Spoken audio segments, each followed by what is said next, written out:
योगेन चित्तस्य पदेन वाचा मलं शरीरस्य च वैद्यकेन योपाकरोत्तं प्रवरं मुनीनां पतञ्जलिं प्राञ्जलिरानतोऽस्मि। योगेन चित्तस्य पदेन वाचा मलं शरीरस्य च वैद्यकेन योपाकरोत्तं प्रवरं मुनीनां पतञ्जलिं प्राञ्जलिरानतोऽस्मि।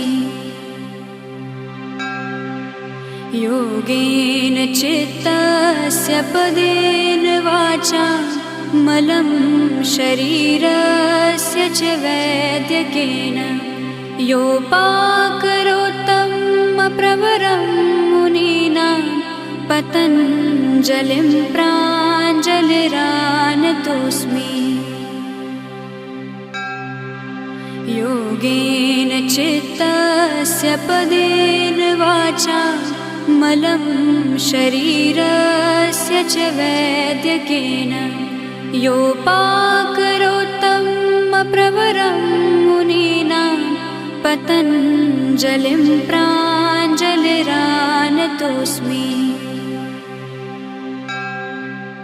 योगेन चित्तस्य पदेन वाचा मलं शरीरस्य च वैद्यकेन योपाकरोत्तं प्रवरं मुनीनां पतञ्जलिं प्राञ्जलिरानतोऽस्मि।